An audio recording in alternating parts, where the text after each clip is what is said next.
সহস্রাধিক তাজা প্রাণ আর অসংখ্য ছাত্র জনতার রক্তের বিনিময়ে অর্জিত জুলাই গণঅভ্যুত্থানের বছর পূর্তির দ্বার প্রান্তে বাংলাদেশ।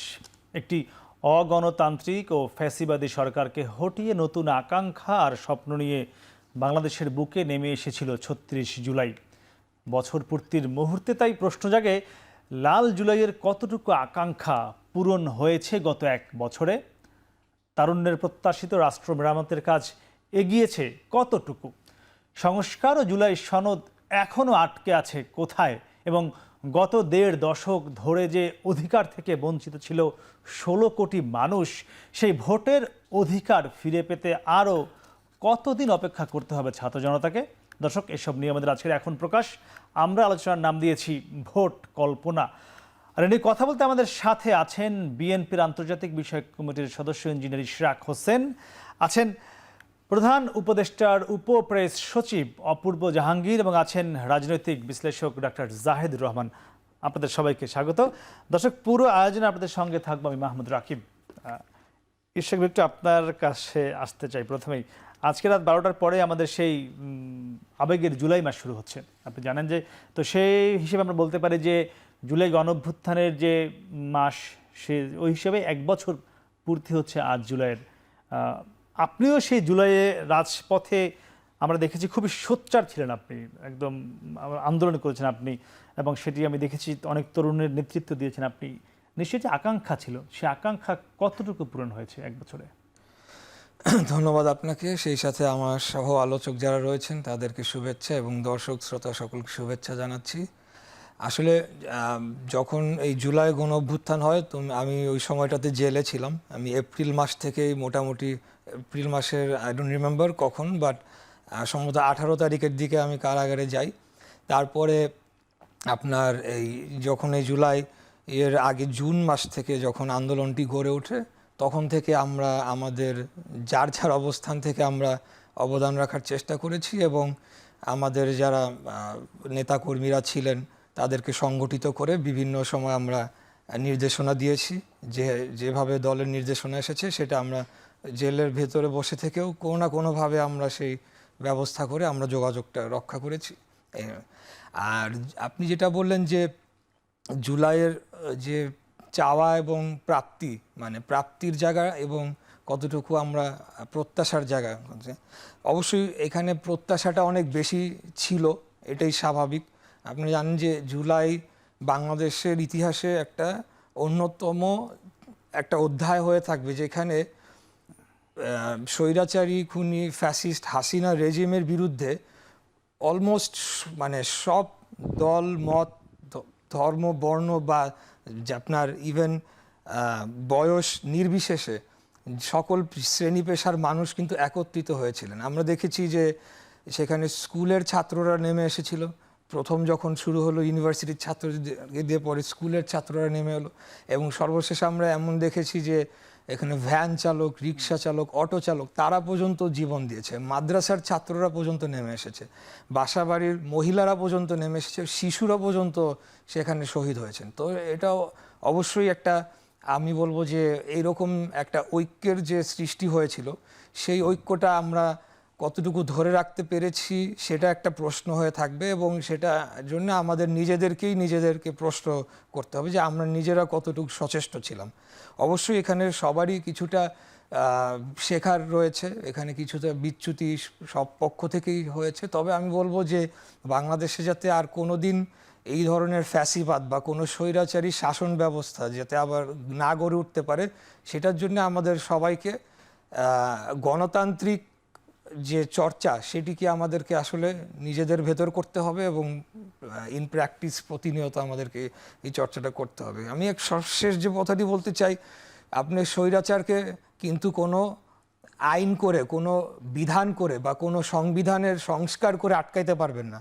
বাংলাদেশের সংবিধানে কোথাও লেখা ছিল না যে আপনি গুম করতে পারবেন, খুন করতে পারবেন, মধ্যরাতে ডামি নির্বাচন করতে পারবেন, কিন্তু সব কিছু কিন্তু শেখ হাসিনা লঙ্ঘন করেই করেছে। অতএব এটা আমি মনে করি যে স্বৈরাচারকে ঠেকাতে হলে আমাদের সবাইকে স্বৈরাচারী মনোভাব থেকে বের হয়ে গণতান্ত্রিক মনোভাবের প্র্যাকটিস করতে হবে। একদমই, এটি আসলে মূল কথা, যে আইন করে কেউ যদি হতে চায় সেটি সম্ভব না, তাকে বন্ধ করা। জাহেদ ভাই, ইশাক ভাই কয়েকটি পয়েন্ট বলেছে। একটি বলেছে তিনি একটি প্রশ্ন রেখে গেছেন যে ঐক্যটা বিনষ্ট হয়েছে এই এক বছরে, যেটি ছিল জুলাইয়ের আন্দোলনে, এবং যে কাঙ্ক্ষিত যে চাওয়া পাওয়া ছিল, সর্বস্তরের মানুষ নেমে এসে ছিল, ইশাক ভাই বলছিল তাদের কাঙ্ক্ষিত চাওয়া পাওয়াটাও পূরণ হয়নি। একটু আপনি যদি খুব স্পেসিফিক বলেন, কি মনে হয় কোন কোন চাওয়াটা পূরণ হয়নি মানুষের? মানে খুবই বড় প্রশ্ন। আমরা মানে এই যে মানুষের বলছেন, আর একটা শব্দ আছে জনগণের, মানে জনগণের কথাটা আবার পলিটিশিয়ানরা বলেন। মানে জনগণ বলতে আমরা আসলে কোন বর্গটাকে বুঝি, কোন মানুষকে বুঝি? চাওয়া পাওয়ার কথা আছে, চাওয়া কি ছিল? মানে এইগুলো খুবই গুরুত্বপূর্ণ প্রশ্ন। আমরা জুলাইকে সামনে রেখে এই আলাপটা মনে হয় করা দরকার হবে। আপনি কাউকে যদি জিজ্ঞেস করেন জুলাইয়ের এক দফা কি ছিল, যেন নাহিদ ইসলাম 3 অগস্ট শহীদ মিনারে ঘোষণা করেছেন যে শেখ হাসিনার রেজিমের পতন হতে হবে এবং ফ্যাসিবাদী ব্যবস্থা, মানে এটার পতন এবং এটা যাতে ফিরে না আসতে পারে তার জন্য প্রয়োজনীয় রাজনৈতিক বন্দোবস্ত লাগবে। এটা ছিল কথা। তার মানে এটাকেই সব জনগণের আকাঙ্ক্ষা হিসেবে পোট্রে করার সম্ভাবনা আছে, কেউ কেউ বলছেন। আচ্ছা, আমি এভাবে বলি একটু, নাহিদ ইসলাম যদি সেদিন ঘোষণা করতেন, আমরা আগে বলতাম না এক দফা এক দাবি, এরশাদ তুই কবে যাবি, যে হাসিনা তুই কবে যাবি, জাস্ট এটাই এক দফা, আর কোনো রাজনৈতিক ব্যবস্থা নেই, মানুষ কি বাসায় ফিরে যেত? মানুষ কি ওই এক দফার জন্য রাস্তায় থাকতো না? থাকতো। সুতরাং আমি আবারও বলছি, এই যে নতুন বন্দোবস্তের আলাপের সাথে সাথে এর সাথে সাথে এসে কতগুলো জিনিস ঢুকলো, বিশেষ করে সংস্কারের আলাপ ঢুকলো। সেই সংস্কার নিয়ে হতে হতে এখন আমাদের রাজনৈতিক বিভেদের একটা উৎস হয়ে দাঁড়িয়েছে এটা, সংস্কারকে কেন্দ্র করে না সংস্কারকে কেন্দ্র করে। এবং এটা এসছে কোত্থেকে, যে একটা নতুন রাজনৈতিক ব্যবস্থার কথা আমরা বলছি, সেটার লেজেই এই সংস্কার এসছে এবং এই সংস্কার নিয়ে নানা রকম দল স্বাভাবিকভাবেই ভিন্ন ভিন্ন চিন্তাতে শুরু করেছে। এবং যেহেতু আমরা দীর্ঘদিন গণতান্ত্রিক ব্যবস্থায় ছিলাম না, একটু খেয়াল করেন, শেখ হাসিনার বিরুদ্ধে যত রাজনৈতিক দল লড়াই করেছে, যত ব্যক্তি লড়াই করেছে, আমরা তো গণতান্ত্রিক লড়াই করি নাই। আস্তে আস্তে একটা পর্যায়ে শক্তির পাল্টা শক্তি আমরা প্রয়োগ করার চেষ্টা করেছি। এই যে গণঅভ্যুত্থান হলো, আপনাকে যখন এটা করা হবে, আস্তে আস্তে আপনার যে গণতান্ত্রিক সত্তা আছে, গণতান্ত্রিকভাবে মানুষের সাথে এনগেজ হওয়া আছে, সেই জিনিসগুলো কমতে থাকে। আপনি এখন খেয়াল করবেন, আপনার কোনো বক্তব্য, যৌক্তিক বক্তব্য, এটা আমি খুবই ফেস করি, যদি ক্রিয়াশীল কোনো রাজনৈতিক দলের বিরুদ্ধে যায়, তারা শেখ হাসিনাকে যেভাবে আক্রমণ করতো, যেভাবে গালিগালাজ করতো, ঠিক একই রকম গালিগালাজ করে। লোকজন ফান করে বলে যে অস্ত্র জমা দিয়েছে, ট্রেনিং জমা দেয়নি। মানে ট্রেনিং আছে, এখন শেখ হাসিনা নাই, ওই অস্ত্রটা এখন ওই ট্রেনিং দিয়ে এখন আমার দিকে তাক করা হচ্ছে, আরেকজনের দিকে তাক করা হচ্ছে। এগুলো স্বৈরাচারী ব্যবস্থার মধ্যে থাকার এক ধরনের মানে বাই প্রোডাক্ট আমরা বলবো, এবং ইট উইল টেক টাইম।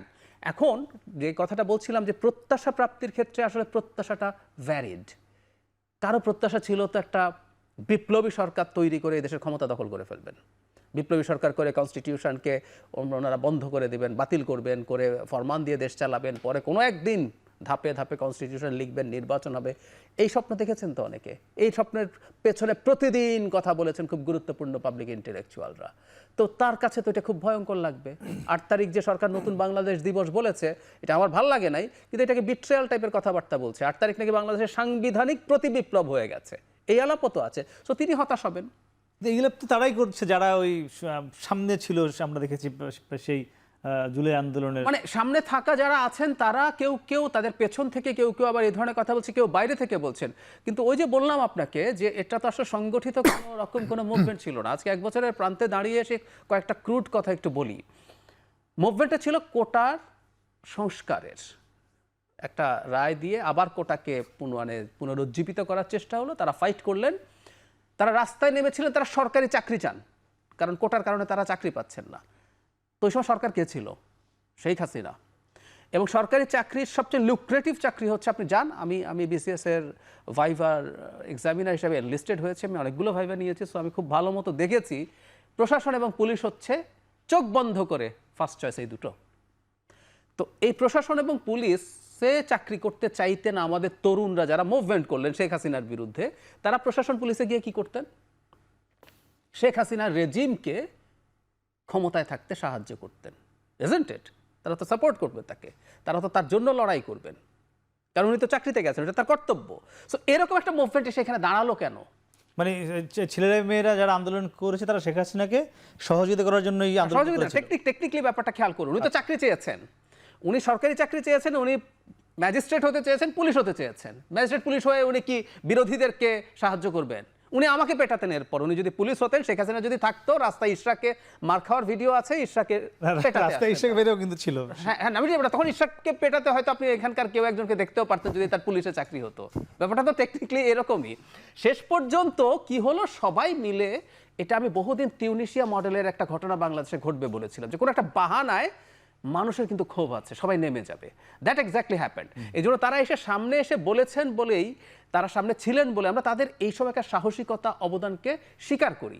কিন্তু তাদের নেতৃত্বে, তাদের আহ্বানেই সবকিছু হয়েছে, আমি এটা মানতে কোটার জন্য সবাই নেমেছে, অবশ্যই তা নয়, কোনোভাবেই না, প্রত্যেকে একদম। তার ক্ষোভের জন্য নেমে এসেছে। এবং খেয়াল করবেন, যখন ওই 6 জন সিগনিফিকেন্টকে ধরে নিয়ে গেল, হঠাৎ করে আরেকজন বেরোচ্ছেন, এবং এটা আমাদের শক্তি ছিল, যেখানে কোনো ব্যক্তি বা কোনো সংগঠন না, আমরা কি চিনি, হঠাৎ করে একজন বেরিয়ে এসে, কাদের সম্ভবত হঠাৎ করে, এবং 6 জনকে ধরে নিয়ে স্লোগান গেল। ছিল যে তুমি কি আমি কি বিকল্প হ্যাঁ, বিকল্প। তারপরে হঠাৎ করে আসলো, আমরা তার পেছনে, তারা আহ্বানে সাড়া দিতে শুরু করলাম। তার আমাদের প্রত্যেকের মধ্যে আর্জ ছিল। এবং ওই কথাই বলছি, আমরা আসলে মূলত চেয়েছিলাম শেখ হাসিনার পতন, আমাদের ভোটিং যে ব্যবস্থা তাতে ফেরত যাওয়া, এবং এটুকু হলেই শেখ হাসিনার যে দমন করা, পীড়ন করা, অত্যাচার করা, দুর্নীতি, এগুলো এমনিই কমে। জি জি, একদমই। অপূর্ব জাহাঙ্গীর, যেটি কথা এসছে, বলছিল জাহিদ ভাই, যে এই সংস্কার করতে গিয়ে আজকে এই ঐক্য বিনষ্ট হয়েছে।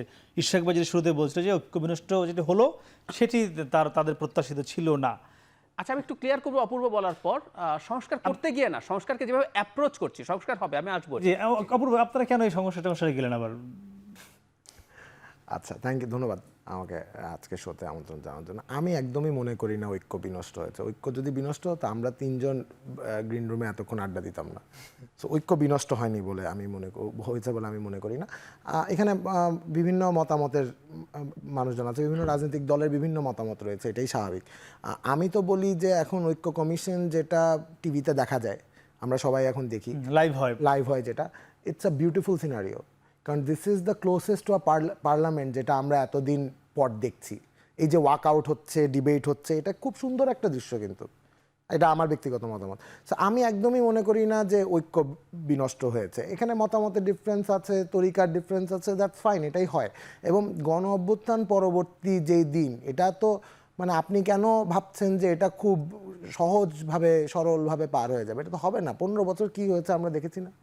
সো এটা এরকমভাবে এত স্মুথলি পার হওয়ার তো কথা নেই।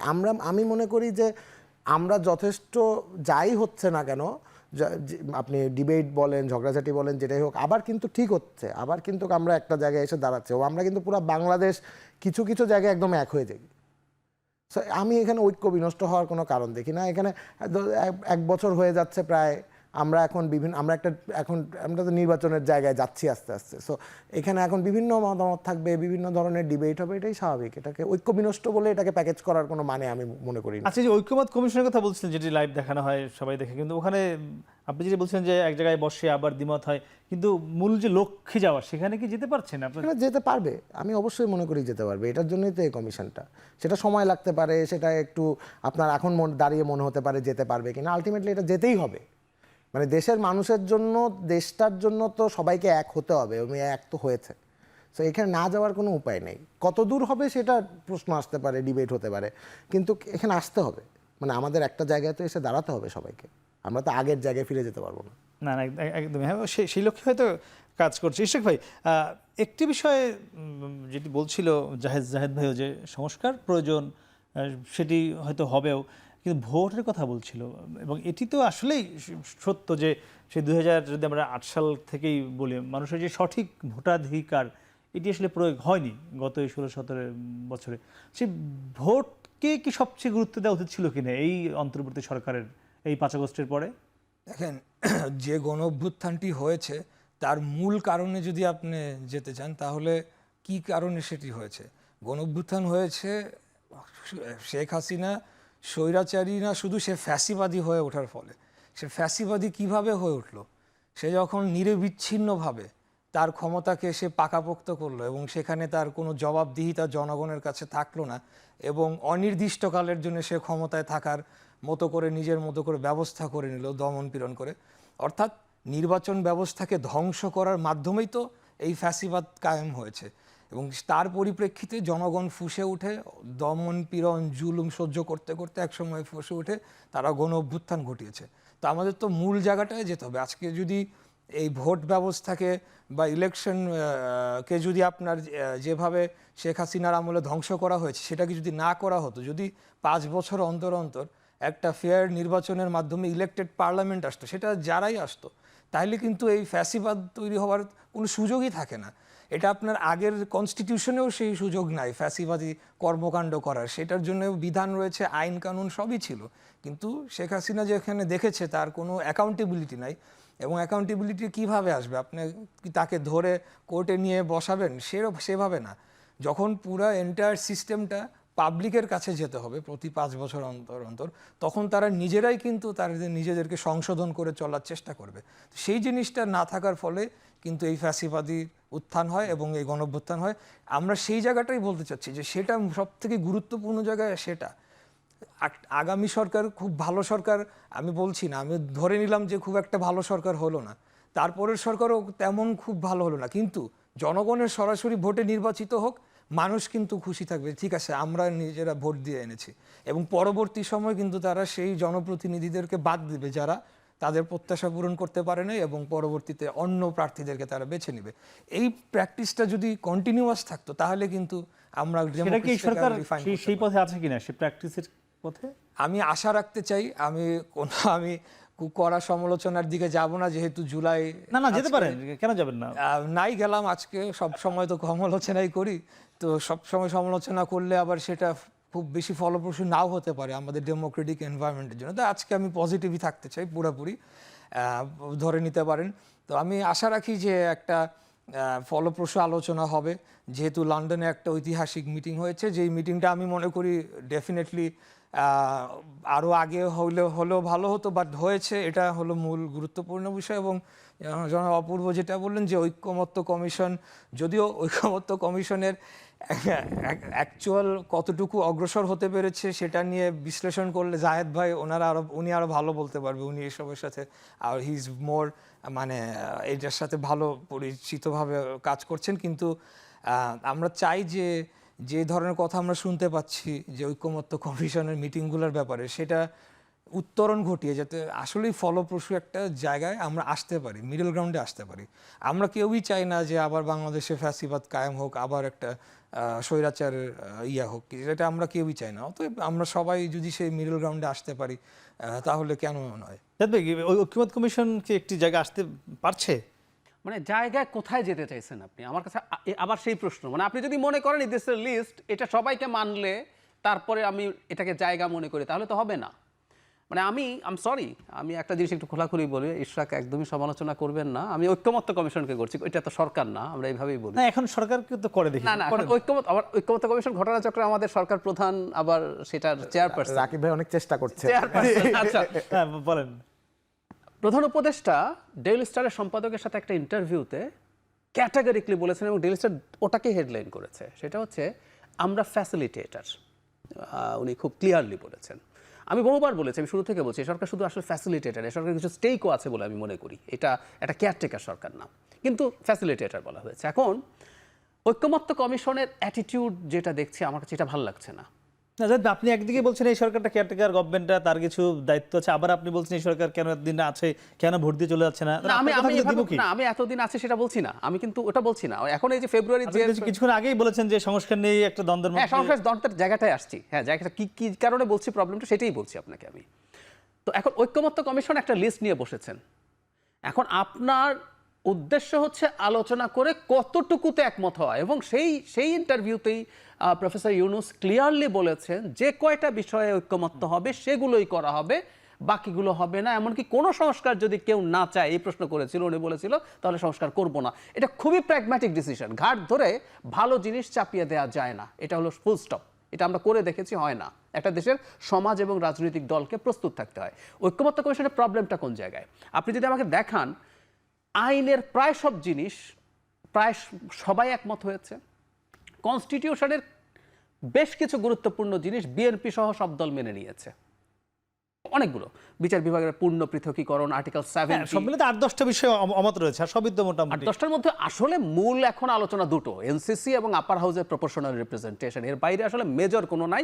নারীদের সরাসরি ভোট, এটাকে আমি খুবই অপ্রয়োজনীয় ইস্যু মনে করি, এটা সরিয়ে রাখছি। এ দুটো স্টেটের জন্য প্রয়োজন সবচেয়ে দুটো।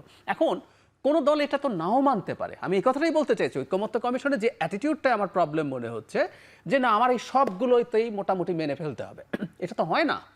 প্রত্যেকটা দল তার নিজস্ব রাজনৈতিক চিন্তা আছে। একটা ছোট উদাহরণ দিই। মেনে ফেলতে হবে না, তারা বলছে একটু জায়গায় আসতে হবে। না, জায়গা আসবো না, আমি এটা নেব না। সেটাই বলছি না, আমি যদি বলি জায়গা হচ্ছে এটা, এই কয়টা বাদ দিয়েই এটাই জায়গা, আমি বলছি যে এটাই জায়গা, এখানে আমরা সবাই একত্র হয়েছি, একমত হয়েছি অন্তত এইটুকু। তো কেউ বলছে না ওটা জায়গা, ওখানেই আসতে হবে, এটা ভুল। যেমন ধরুন আমরা ব্যালেন্স অফ পাওয়ারের কথা বলি, আমরা বলছি প্রধানমন্ত্রীর হাতে এনসিসি কেন, আপার হাউস কেন? আপার হাউস হচ্ছে আইনসভার, লোয়ার হাউসের পাওয়ার খানিকটা কমানো, এবং এনসিসি হচ্ছে প্রধানমন্ত্রীর পাওয়ার খানিকটা কমানো। আমি একটু জানিয়ে রাখি, এ দুটো নিয়ে আজকে না, 3-4 বছর থেকে আমি লেখালেখি করি, আমি এগুলোর পক্ষে লিখি। আমি কনস্টিটিউশন কমিশনকে বলেও এসেছি যে আমি যেগুলো চাই, বিএনপি যেভাবে এটা চায় আমি এটার সাথে একমত নই। কিন্তু আমি বলছি, আমি কি বিএনপিকে এর জন্য ঘাট ধরবো? যেটা মানতে হবে, বিএনপি যদি মনে করে আমরা একজন বেশি পাওয়ারফুল প্রধানমন্ত্রী চাই, it's a different philosophy. BNP যদি মনে করে আমরা প্রধানমন্ত্রীর পাওয়ার এভাবে আর কমাতে চাই না, আমি মনে করি, এবং এটা ভাবতে গিয়ে তার যদি প্রাইস পে করতে হয় সে করবে, লোকজন তাকে ভোট দেবে না যে ওরা আরেকটা শেখ হাসিনা হইতে চায়। যারা বিরোধী আছে তারা জনগণ বিচার করুক। একদম তাই। এনসিপি বা যারা চায় তারা ক্যাম্পেইন করবে যে দেখো বিএনপি এটা করে নাই, তার মানে আরেকটা শেখ হাসিনা হচ্ছে। কিন্তু এই বলে আপনি জনগণকে মোটিভেট করেন, এনকারেজ দেন, তারা যাতে বিএনপিকে ভোট না দিয়ে আপনাকে ভোট দেয়। সো পলিটিক্স তো এভাবে চলবে। কিন্তু এই যে একটা রিজিড অ্যাটিটিউড, জায়গা বলতে উনি যে জায়গাটা বলছেন, উনি আসলে আলোচনার চাইতে ওই জায়গাটাকে যে এখানেই আসতে হবে সবাই, খানিকটা এই ধরনের নির্ধারণ করছে বলে। আচ্ছা, এটি আমরা একটু আরেকটু যোগ করি, এটা করতে গিয়ে যেটা হয়েছে, ঐক্য বিনষ্ট হয় নাই, কিন্তু আমাদের মতদ্বৈততা এমন পর্যায়ে যাচ্ছে যেটা আরো বেশি কন্টিনিউ করলে সেটা খারাপের দিকে যেতে পারে। এইটা কি এই অন্তর্বর্তী সরকার কি আসলে একটি জায়গায় যাওয়ার জন্য এই যে একমত হবার জন্য গুরুত্ব দিচ্ছে, নাকি যাতে নতুন করে আর কেউ স্বৈরাচার হতে না পারে, এটি এদিকে চোখ? আসলে সরকারের চোখ কোন দিকে আমি সেও তো জানবো অপূর্ব। তবে দর্শক, তারা কিন্তু ছোট একটি বিরতি, ফিরছি একটু পরেই, সঙ্গেই থাকুন।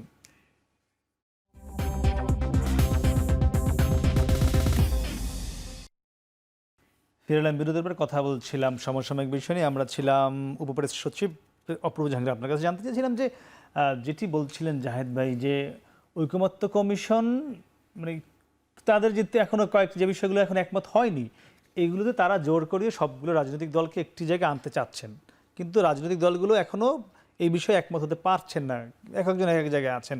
তো এটি আপনারা কেন করছেন? এটি কি মানে একমত জোর করে করাবেন, নাকি এর পিছনে অন্য কোনো কারণ রয়েছে? সেই রাষ্ট্রীয় কোনো কারণ হতে পারে, নতুন করে ফ্যাসিজম তৈরি না হয়, এমন কোনো বিষয় আছে কিনা কি?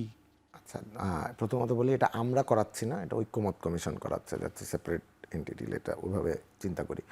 আমি জাহেদ ভাইয়ের সাথে একটু দ্বিমত পোষণ করবো। আমি মনে করি না যে জোর করে কাউকে এখানে করানোর কিছু নাই। প্রফেসর ইউনূস যেটা বলেছে যে উনি ফ্যাসিলিটেটর, আমি মনে করি উনি এখনও নিজেকে ওই জায়গায় দেখছে যে উনি ফ্যাসিলিটেটর। কদ্দূর সংস্কার করা যায়, কদ্দূর করা যায় না, এটা নিয়ে তো কথাবার্তা চলবেই, এবং এটা তো ডিবেটের অংশ। এটা তো একটা, যখন এরকম একটা কমিশন বা কনসেনসাস বিল্ডিং যখন হয়, তখন তো আপনি প্রত্যেকে কিন্তু প্রত্যেকের জায়গা থেকে একটু পুশ করে যে ওদিকে যাবো কিনা, ওদিকে যাবো কিনা, এটা একটু দেখি, এটা একটু দেখি। তো আমি এটাকে কোনোভাবেই না, মানে মানে বিভিন্ন মিডিয়ায় দেখি আমি যে খুব উত্তেজনা কথাবার্তা হচ্ছে, আমি এটাকে একদমই দেখি না, বিশ্বাস করেন। আমি মনে করি যে এইটা পার্ট অফ দ্য প্রসেস। না, সেটা কতক্ষণ সেই প্রসেসটা? সেটা তো কনসেনসাস কমিশনের তো একটা মেয়াদ আছে, ওই মেয়াদ পর্যন্ত প্রফেসর ইউনূস তো বলেই দিয়েছে যে যদি কোনো ইয়ে না হয়, ঐক্যমত না হবে না। মানে উনি তো, মানে আপনি কি আমার দিকে তাকিয়ে বলতে চান যে প্রফেসর ইউনূস জোরপূর্বক কিছু চাপাই দিবে? এটা কি আপনি বিশ্বাস করেন? আপনি বলেন। না, সেটাই তো জাহেদ ভাই বললো। আমার মনে হয় জাহেদ ভাই এটা বিশ্বাস করেন না যে প্রফেসর ইউনূস জোর করে পূর্বক চাপাই দিবে। জাহেদ ভাই বিশ্বাস করেন? না, একেবারেই না, এটা চাপিয়ে দেবেন না। কিন্তু আমি একটু যোগ করি, মানে যেভাবে এই আলোচনাটাকে অনেক বেশি চাপ তৈরির পরিস্থিতি তৈরি করা হচ্ছে, শুধু সেটা না, আমি একটু যোগ করি এখানে। ধরুন এনসিপি অলরেডি ঘোষণা করেছে, বলতে পারেন যে এনসিপি দল হিসাবে এটা বলতেই পারে, সেটা হচ্ছে তাদের পছন্দসই বেশ কিছু জিনিস আছে এর মধ্যে যেগুলো রিজলভ হয়নি, এগুলো যদি অন্তর্ভুক্ত না হয় জুলাই চার্টারে, তাহলে তারা সাইন করবেন না, তারা অলরেডি বলেছেন। অথচ আপনি একমত হওয়াগুলোতে আপনি সাইন করতে পারেন, ওগুলো যেগুলো কমেও যদি হয় ওগুলোতে তো আপনি একমত, কিন্তু করবেন না। সো এই ধরনের একটা পরিস্থিতি তৈরি হচ্ছে, এবং আমি মনে করি আবার পাল্টা বিএনপির ওপরে যদি তার ছাড়ের পর আরও অনেক বেশি ক্রমাগত চাপ সামাজিকভাবেও তৈরি হয়। একটু খেয়াল করি আমরা, চাপ মানে খালি ঐক্যমত্য কমিশন চাপ দিতে হবে তা না। আপনি আলোচনা করছেন, ব্রিফিং করছেন, এটা হয় না, এটা Live BNP live হচ্ছে এটা। না, এবং এটা না, এরপর আপনি ব্রিফিংও করছেন, বিএনপি এটা মানছে না, ওটা মানছে না। যখন এই ব্রিফিংগুলো হয়, অন্য দলগুলো বলে, কমিশন থেকে বলা হচ্ছে বিএনপির কারণে, বিএনপি এটা মানে নাই বলে এটা হচ্ছে না, এগুলো কিন্তু দলের উপরে চাপ তৈরি করা। সো এইটাও কোনো একটা না, সময়, এটি হয়তো একটি তাদের পলিসি ছিল এরকম যে তাকে চাপ তৈরি করবে। হ্যাঁ, এখন বলছি এই চাপটা একটা পর্যায় পর্যন্ত, এই চাপটা কতটুকু পর্যন্ত যাওয়া উচিত হয়তো ডিবেট আছে। কোনো একটা জায়গায় বিএনপি একটা বিরাট রাজনৈতিক দল, আমি তাত্ত্বিকভাবে বলছি, বিএনপি যদি কালকে ঘোষণা দেয় যে আমি একটা সংস্কারও মানি না, আমি বেরিয়ে আসলাম সংস্কারের আলোচনা থেকে, ওতে কি বিএনপি ভোটে জিতবে না? আমি মনে করি জিতবে। এখন তো পরিবেশ তাই। আমি মনে করি জিতবে। তো সেজন্যই বলছি যে তারপরও সে তার জায়গা থেকে ভীষণ এনগেজড হয়ে তারা কিন্তু আলোচনা করছে। আরো জরুরি তারা কথা, ছাড়ও দিয়েছে আমরা এবং দেখেছি। সৎভাবে আলোচনা করছে। ও যেটা মানবে না ওটা কিন্তু মিথ্যামিথ্যি বলে নাই, ওই যে ঠিক আছে এখন মেনে নেই, ক্ষমতায় আসলে ব্যাপার না। এখানে বাংলা তো সৎভাবে আলোচনা করা ছাড়া কারো উপায় নাই, মানে দিস ইজ দ্য প্ল্যাটফর্ম যেখানে অ্যাকচুয়াল এবং সৎভাবে আলোচনা করতে হবে। এখানে একটু যোগ করে রাখি, আমরা যে এরকম দিনের পর দিন এনগেজড হয়ে আলোচনা করতে পারলাম, এটা আমাদের জন্য বিরাট অর্জন। এটা আমাদের এই মানে 36 জুলাই অর্জন বলা যায় না? বিরাট একটা অর্জন এটা। এই যে আমরা আলোচনা করতে পারছি, আমরা অনেক ছাড় দিতে পারছি, আমরা এনগেজড হচ্ছি, এবং আমাদের জনগণ কিন্তু সচেতন হচ্ছে। যদি এবার নাও হয়, আপার হাউসের ধরুন প্রপোর্শনাল রিপ্রেজেন্টেশন হলো না, কিন্তু এই বস্তুটা কি, এটা কিভাবে কাজ করে, অনেক মানুষ কিন্তু জানলো। আগে তো জানতোই না মানুষ। হ্যাঁ, এগুলো খুবই গুরুত্ব। আচ্ছা, ঈশ্বর ভাই একটু জানতে চাইলাম, এই যে আমরা যে বিষয়টি বললাম যে 1 বছর হলো এখনো একটি জায়গায় আসতে পারলো না, এই যে ঐক্যমত্য কমিশন বা সংস্কার ইস্যু নিয়ে, কিংবা আমাদের দেশের এখন যে সার্বিক অবস্থা, নানান সংকট আমরা দেখি, আন্দোলন চলে দাবি দেওয়া নিয়ে, সব মিলিয়ে আপনার বিচারে এই অন্তর্বর্তী সরকার 1 বছরে কতটুকু সফল? ওয়েল, অন্তর্বর্তীকালীন সরকার কতটুকু সফল হয় নাই এটা আমি জনগণের উপর ছেড়ে দিতে চাই। আমি আমার ব্যক্তিগত কোনো মন্তব্য এখানে করতে চাচ্ছি না। একটা বিষয় যেটা বলতে চাই যে ঐকমত্য কমিশনের কাজটা কি ছিল? সকল রাজনৈতিক দলকে এক জায়গায় নিয়ে এসে তাদের ভূমিকাটা থাকার কথা ছিল সম্পূর্ণ নিরপেক্ষ, লাইক আ মডারেটর। কিন্তু আমরা কোনো ক্ষেত্রে দেখতে পাচ্ছি তারা হয়তো বা অন্য কোনো দলের যে চাহিদা সেটাকেই অনেকটা চাপিয়ে দেওয়ার তারা চেষ্টা কিন্তু করছে, প্রথমে প্রস্তাব দিয়েছে, সম্ভবত 166টির প্রস্তাব দিয়েছে, তার মতামত নিয়েছে। এবং সেগুলোর মধ্যে বেশিরভাগ অনেকগুলো কিন্তু ইতিমধ্যে অ্যাগ্রিড আপন। হ্যাঁ, বেশিরভাগই, অনেকগুলোই। হ্যাঁ, তো আর বাকি যে কয়টা বিষয় নিয়ে আমরা কথা বলছি, যেটা নিয়ে আমরা অ্যাগ্রিড হতে পারি নাই, আমাদের কাছে মনে হচ্ছে যে বিশেষ কোনো দলকে সুবিধা দেওয়ার জন্য কিছু পলিসি নেওয়া হচ্ছে, যেটা ঐকমত্য কমিশনের নিরপেক্ষতাটাকে প্রশ্নবিদ্ধ করেছে আমাদের কাছে, অন্তত আমাদের চোখে। তো সেই জায়গায় আমি মনে করি একটা প্রবলেম ক্রিয়েট হয়েছে। যদি ঐকমত্য কমিশন বলেন বা অন্তর্বর্তীকালীন সরকার বলেন শুরুর থেকে শতভাগ নিউট্রাল জায়গা থেকে কাজ করত, তাহলে আমার মনে হয় যে আজকে আমাদের যে ঐক্যের ফাটল যেটা আমরা বলছি, এটা কোনোদিনও হওয়ার কথা ছিল না। কেন হবে ঐক্যের ফাটল তো হওয়ার প্রশ্নই না। তারপরেও সেটা এখন আমি বিস্তারিত যাব না, তবে বিভিন্ন কারণে এটা আমাদের কাছে প্রতীয়মান। এটার জন্য আপনি হয়তো আমাদেরকে দোষ দিতে পারেন বা যাই করতে মনে, বাট আমাদের কাছে মনে হচ্ছে যে এই সরকারের অনেক ক্ষেত্রেই তারা কিছুটা অন্য কোনো দল বা অন্য কোনো পার্টির প্রতি তারা কিছুটা পার্টিজান ভূমিকা পালন এই 1 বছরে তারা নিরপেক্ষতা প্রমাণ করতে পুরোপুরি পারেনি। এটি কি বলা যাবে কোন দলের প্রতি একটু বেশি? না, আমি এখন ওই আলোচনায় যেতে চাচ্ছি না। মোট কথা, কোনো দলের পক্ষেই কেন যাবে, আমার পক্ষেই বা কেন আসবে, তাই না? অন্তর্বর্তীকালীন সরকার বা ঐকমত্য কমিশনের কাজ তো 100% নিরপেক্ষ থেকে। আমার বিশ্বাস যে সরকার প্রধান উনি আন্তরিক, এবং সবাই ওনার আশেপাশে সবাই হয়তো আন্তরিক, কিন্তু কোনো না কোনো কারণে হয়তো কোনো না কোনো গ্রুপ ভিতরে কাজ করছে, তারা হয়তো বিভিন্ন পলিসি অ্যাডভোকেসি করছে কোনো দলের, যা এটা হয়তো। আচ্ছা, এই বিষয়ে আমি আপনার কাছে ছোট্ট শুনে আমি সরকারের বক্তব্য শুনবো। ইশাক ভাই বিএনপির প্রতিনিধি, তিনি বললেন যে এই সরকার অন্য দলের প্রতি একটু হয়তো অনিরপেক্ষ হয়ে যাচ্ছে বিএনপির কাছে তাদের আচরণে। আবার অন্য দল এনসিপি, জামাত বা গণ অধিকার পরিষদ, তারা আবার বিবৃতি দিচ্ছে। কেন এই সরকার যৌথ বিবৃতি দিল লন্ডনে গিয়ে তারেক রহমানের সাথে বৈঠকের পর? তাহলে মানে বিএনপিও বলছে অনিরপেক্ষ, জামাতও বলছে অনিরপেক্ষ, এনসিপিও বলছে অনিরপেক্ষ, কি আসলে? তাহলে সরকার নিরপেক্ষ ব্যাপারটা এরকম মনে হচ্ছে, কিন্তু না, আমি আমার এই জিনিসটাকে এত সরল মনে করি না। ধরুন এই পারসেপশন কেন হলো, আমি এটা কাকতালীয় হতেই পারে, আমি সেদিকে যাচ্ছি না। যে জায়গাগুলো নিয়ে এখন কনস্টিটিউশনে যে জায়গাগুলো নিয়ে ডিসপিউট আছে, এই প্রত্যেকটা জিনিস তো এই রিপোর্টগুলো তো প্রথম আমাদের কনস্টিটিউশনাল কমিশন যেটা হয়েছিল সেটা দিয়েছে। যা যা নিয়ে ডিসপিউট হচ্ছে ঠিক এই জিনিসগুলো এনসিপি সাজেস্ট করেছে। এটা কনস্টিটিউশন কমিশনের প্রস্তাবেই ছিল, কিন্তু এটা বিএনপি যেভাবে দিয়েছে সেভাবে আসে নাই, এসছে। আমি আবার বলছি কাকতালীয় হতে পারে, কারণ এখন আমারও তো মিল আছে, যেমন আপার হাউসে প্রপোর্শনাল রিপ্রেজেন্টেশন বা এনসিসির পক্ষে আমিও, তো আমারও সাথে কনস্টিটিউশন কমিশন 166 যে প্রস্তাব, 166-র কথা বলছি না, মানে আমাদের ফাইনাল ডিসপিউট আসলে 166-র মধ্যে মূলত আইনকে পরিবর্তন করে যেসব জিনিস হওয়ার কথা এগুলো নিয়ে মোটা দাগে ডিসপিউট হয় না। আমাদের যাবতীয় ডিবেট হচ্ছে আসলে কনস্টিটিউশনাল কিছু চেঞ্জ নিয়ে, এবং শেষ পর্যন্ত এখন আমরা এসে যে কয়টাই ঠেকেছি এগুলো মূলত সবগুলো হচ্ছে কনস্টিটিউশনাল। মানে এগুলো আপনি বলছেন যে ঐকমত্য কমিশনের যে চাওয়া আর এনসিপির চাওয়া, এনসিপি যে প্রস্তাব দিয়েছিল ঐকমত্য কমিশন না, একটু খেয়াল করুন, প্রথম তো 6টা কমিশন হলো, হ্যাঁ, সংবিধান সংবিধান সংস্কার কমিশনের প্রস্তাব থেকেই তো ঐকমত্য কমিশনে নেওয়া হয়েছে। সংবিধান সংস্কার কমিশনের যে প্রস্তাব সেগুলোর সাথে এনসিপির প্রস্তাবের ভীষণ অ্যালাইনমেন্ট আছে। বিএনপির সাথে নাই, না না, অনেক জায়গায় জামাত ডিফারেন্স আছে, জামাতের সাথে কিছু ক্ল্যাশ আছে কিন্তু মিলও আছে, এবং যেগুলোতে কনফ্লিক্ট এগুলোর সাথে, যেমন ধরুন আমি একটা ছোট উদাহরণ দিই, দুবারের বেশি প্রাইম মিনিস্টার থাকা যাবে না, পরে এটা এখন 10 বছরে বিএনপি রাজি হলো। বিএনপি এটা কখনোই মানে নাই, ওরা কিন্তু পরপর দুবার বলছিল, তাতে গ্যাপ দিয়ে এমনকি ওনারা যখন গেছেন তখন এটা প্রস্তাব করে। এখানে একটু আমি থামা যায়, বিএনপি জেনেছিল যে পরপর দুবারের বেশি প্রধানমন্ত্রী হওয়া যাবে না, এখানে কিন্তু ফুল স্টপ ছিল।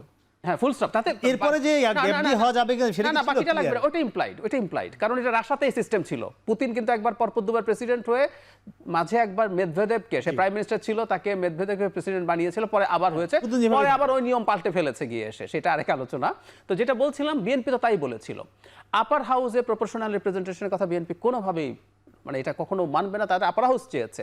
সো যা এনসিসি কখনোই বিএনপি প্রপোজ করে না, কিন্তু এগুলো সব এনসিপি এটাকে প্রপোজ করেছে। সো অ্যালাইনমেন্ট আছে। আচ্ছা, অপূর্ব জাহাঙ্গীর, মানে ঘটনা কোথায় আসলে? এনসিপি যা চাইলো ঐকমত্য কমিশন সেগুলোর দিকেই থেকে চাচ্ছে। ঘটনা জাহিদ ভাই যেটা ভুলে বলে ফেললো ওইটাই, যে গভর্নমেন্ট প্রচণ্ড পরিমাণ নিউট্রাল। কারণ এই একই দোষ, মানে আপনি এখন বলতে পারেন বিএনপির তরফ থেকে বলছে যে সরকার একটি দলের প্রতি সফট দেখাচ্ছে, প্রত্যেক দলই এটা বলছে যে অমুক দলের প্রতি সফট দেখাচ্ছে, অমুক দলের প্রতি সফট দেখাচ্ছে। আমি মনে করি যে এখানে আসলেই যে সরকার নিউট্রাল, এটার মেইন এখান থেকে এই জিনিসটা না। কিন্তু এই যে এখন যে বিষয়গুলো এখন এসে ঠেকেছে, ঐকমত্য কমিশনের যেগুলো মানে একমত হচ্ছে না বিএনপি, জামাত বা এনসিপি বা অন্যান্য দল, মানে জাহেদের কথা হলো যে এই মানে যে প্রস্তাবগুলো যেগুলো এখন একমত হয়নি, এগুলো সবই এনসিপির দেওয়া প্রস্তাব। শুধু এনসিপির দেওয়া প্রস্তাব, মানে আপনি এখন এভাবে কোশ্চেন ফ্রেজ করে বলতেই পারেন যে এতটা একমত, এতটা মিল কিভাবে। আমি প্রশ্ন তার দিক থেকে আপনাকে করলাম। আমি বুঝতে পারছি, আমি সেভাবে দেখি না। আমি মনে করি যে হচ্ছে এটা শুধু এনসিপির থেকে প্রস্তাব আসে না, এটা আরো অনেক দল থেকে প্রস্তাব আসছে। আপনি এখন এনসিপিকে একটা জায়গায় বসাচ্ছেন দেখে আপনার মনে হচ্ছে এনসিপি থেকে প্রশ্ন আছে। যাতে তো নিজেই বললো যে উনিও এটার সাথে একমত, উনি এনসিপির সাথে একমত। কিন্তু তো এরকম প্রস্তাব তো বিভিন্ন জায়গা থেকে আসছে। আপনি শুধু একটা পলিটিক্যাল পার্টির সাথে সাথে সরকারের লিয়াজ ও কদ্দুর এভাবে আপনি এই জিনিসটা সাজাইতে পারেন, but that's not the case. আর এগেন আমি বারবার যেটা বলতে চাই, এটা তো মানে কারোর উপর তো কিছু চাপায় দেওয়া হবে না। আপনি একদিন দুদিন ট্রাই করতে পারেন, আচ্ছা আমরা এটা নিয়ে বসি না বসি, যদি কেউ বসতে না চায় বসা হবে না, মানে জাস্ট সিম্পল অ্যাজ দ্যাট। এখানে কোনো জোর জবরদস্তি নাই কিন্তু। একদমই ইশরাক হোসেন, একটি বিষয়ে আসলে আলোচনা না করলেই দর্শকরা মানে অপ্রাপ্তি থেকে যাবে আজকে, সেটি হলো আপনার মেয়র ইস্যু। সেই বিষয়টি আমি আপনাকে শুধু মানে প্রশ্নটি যেটি করতে চাই, আমরা নানা মাধ্যমে দেখেছি এবং এটি ক্লিয়ারও হওয়া দরকার যে যখন নির্বাচনটি হলো তখন আপনি যে মামলাটি করেছিলেন সেটি নাকি এমন ছিল যে নির্বাচনটি বাতিল করার জন্য ওই পুরো ফলাফলটি, কিন্তু পরবর্তীতে আপনি এবার সেই নির্বাচনেই মেয়র হওয়ার জন্য আপিল করে রায়ও পেলেন। মানে এটি কেন? দর্শকদের এই যাওয়াটা আছে সেটি আমরা জানবো। তবে দর্শক তারা জানছে আবার ছোট্ট একটি বিরতি, ফিরছি একটু পরে, সঙ্গেই থাকুন।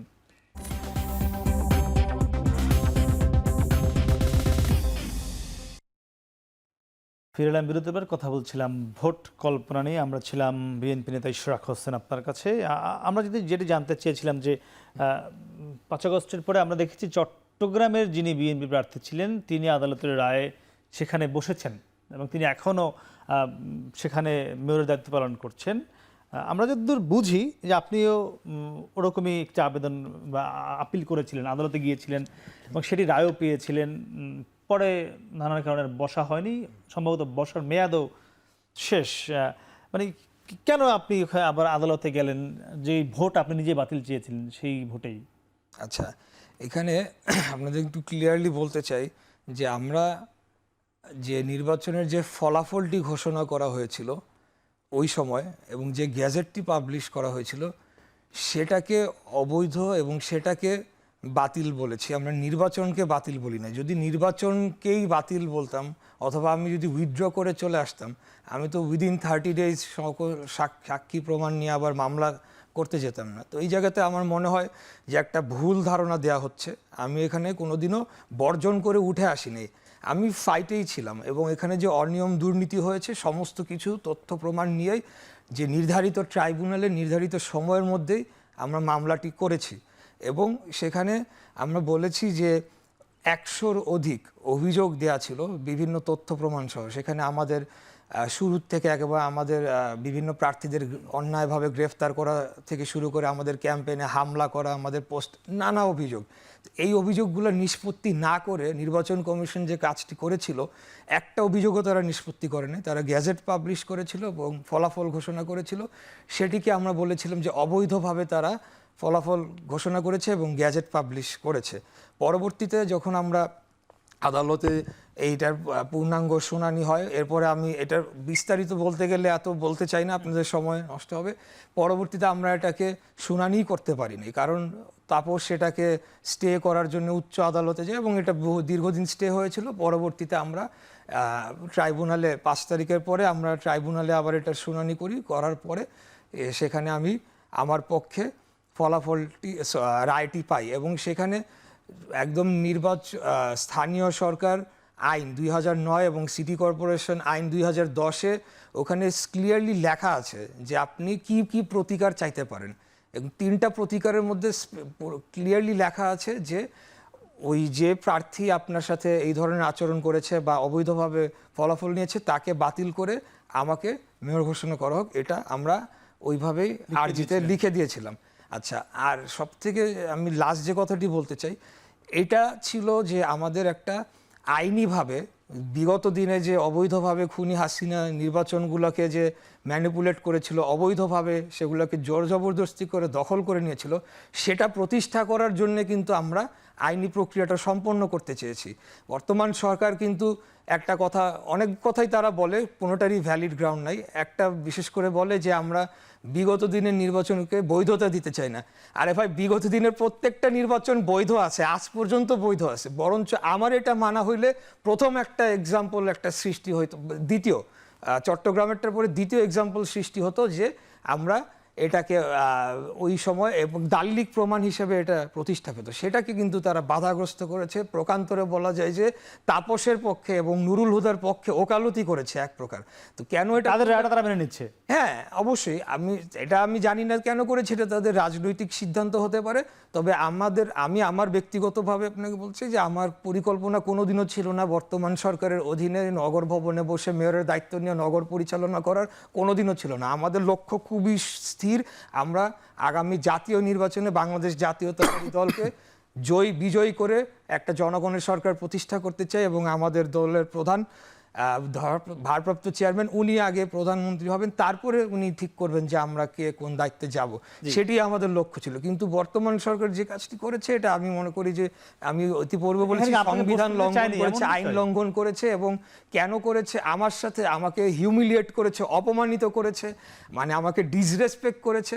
আমি তো শেখ হাসিনার দোষর ছিলাম না, আমি তো শেখ হাসিনার একদমই না। এক্স্যাক্টলি। সো কেন করেছে এটা তারা বলছে, আমি জনগণের উপর এটা ছেড়ে দিলাম। কেন তারা নাকি আপনাকে প্রশাসক হবার জন্য অফার দিয়েছিল 5 আগস্টের পর? এটা তো আমার জন্য অপমানজনক। আমি কেন প্রশাসক হব? আমি তো জনগণের সরাসরি ভোটে নির্বাচিত একজন মেয়র হয়েছি। আমি তো প্রশাসক চাকরি করার জন্য তো আমি যাই নাই, আমি যে জনপ্রতিনিধি হবে অবশ্যই। আর তার চেয়ে বড় কথা, প্রশাসক কেন হব? এখানে তো আমার তাহলে রায়ের পূর্ণাঙ্গ অফার দিয়েছিল, এটি আসলে দিয়েছিল অফার।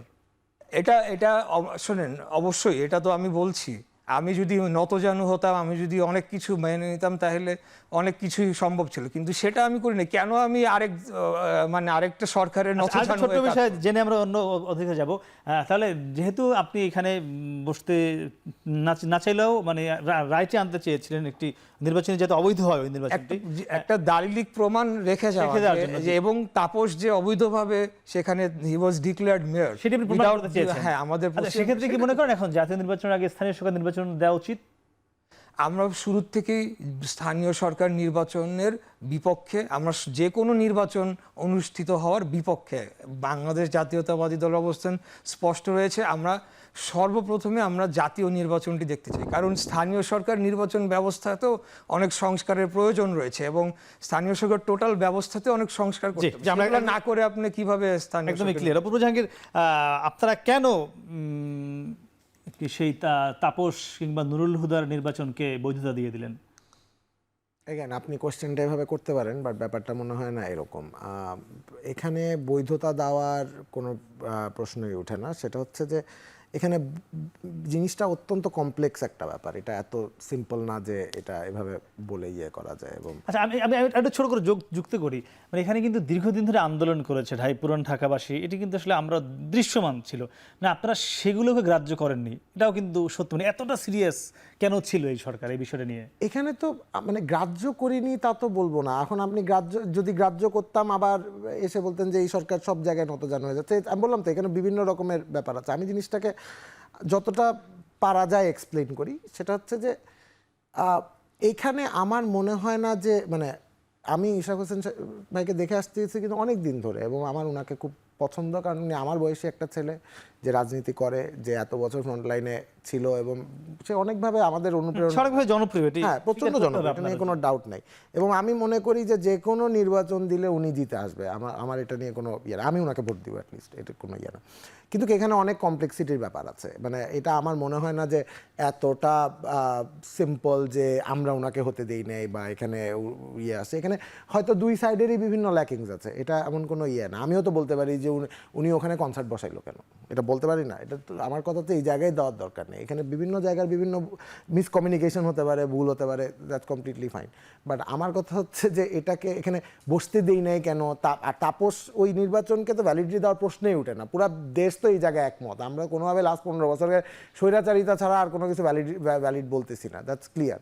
সো এইটাকে ওইভাবে প্যাকেজ করতে পারেন আমি, গেজেট প্রকাশ হওয়ার পরেও বসতে দেননি এটা বলাই যায়। আমি তো বললাম যে এখানে তো বহুত কমপ্লেক্সিটি আছে। এখানে তো ইসি একটা বক্তব্য দিচ্ছে, আইন মন্ত্রণালয় একটা বক্তব্য দিচ্ছে, এখানে এটা জিনিসটা এত সিম্পল না।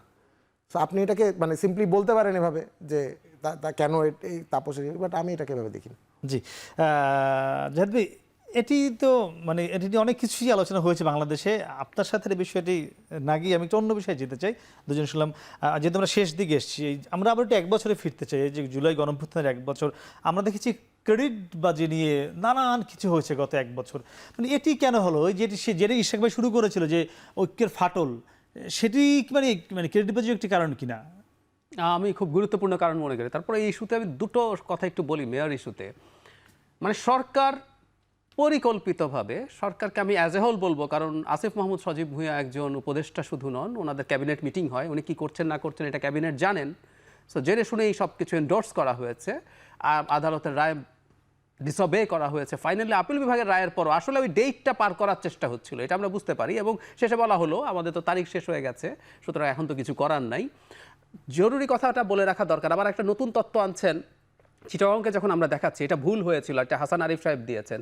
তো তাহলে আমি আসলে যে সরকারকে দুর্বল মনে করার প্রশ্ন অপূর্ব আনলেন, তাহলে সরকারকে সবলতারও প্রমাণ দিতে হবে। বলেছে কেউ? হ্যাঁ, মানে ওইটা নাকি ওই প্রসিডিউরাল ভুল ছিল। আচ্ছা, যদি ভুল হয়ে থাকে জনাব মানে ডক্টর শাহাদাতকে এখনই ওই পদ থেকে অপসারণ করতে হবে। সরকার দুটো তো একসাথে চলতে পারে না, করা উচিত, দ্বিমুখিত হওয়া করতে হবে। তো এটা তো হতে পারে না, এটা করতে হবে। এবং সরকার যেহেতু সক্ষমতা দেখাতে চায়, সরকার দুর্বল দেখাতে চায় না, সরকারের সক্ষমতা আমরা একটু দেখতে চাই।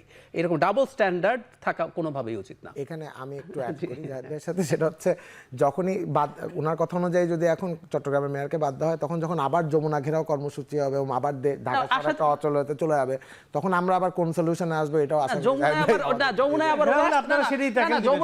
যমুনায় বিএনপির লোক আসতে পারে না, যমুনায় আসতে পারে হাসনাত আব্দুল্লাহ একেবারে গেট পর্যন্ত। বিএনপির লোকের জন্য এত অবারিত সুযোগ নাই, আমরা আমরা দেখেছি। আচ্ছা, ক্রেডিট বাজির কথা বলি। ট্রুলি আমাদের প্রথম সংকট শুরু হয়েছিল এটা থেকে। আবারও আমি মানে এদের প্রতি, এরা আমাদের অনেক ছোট এবং আমাদের খুবই গুরুত্বপূর্ণ সময় আমাদের সামনে ছিলেন। এদের মধ্যে এক ধরনের টেন্ডেন্সি প্রাথমিকভাবে হয়েছিল, এবং এখন সেটা কমে এসছে, কিন্তু শুরুর দিকেই তারা কিন্তু এই কাজটা শুরু করেছেন যে তাদের মনে হলো বাংলাদেশের এই গণ অভ্যুত্থান হয়েছে জুলাই আর অগাস্টে, এর আগে কোনো রকম কোনো হিস্ট্রি নেই, কোনো ইতিহাস নেই। শেখ হাসিনা হঠাৎ করে এটা হয়ে গেছেন। এদের অনেকেরই বয়স অল্প, এদের মধ্যে কেউ কেউ কয়েকদিন আগেও ছাত্রলীগ ঠিক করেছেন। সো আসলে কি ঘটেছে বাংলাদেশের মাটিতে ওভার দ্য ইয়ার্স, আমি তো এই মাঠে থাকা একজন মানুষ, আমি আমার অ্যাক্টিভিজম হিসাব করে দেখেছি 11 সাল থেকে। কেন? কারণ শেখ হাসিনা তখন পঞ্চদশ সংশোধনী করে তত্ত্বাবধায়ক সরকার বাতিল করে দেন, তখনই তার শয়তানি আমরা বুঝি।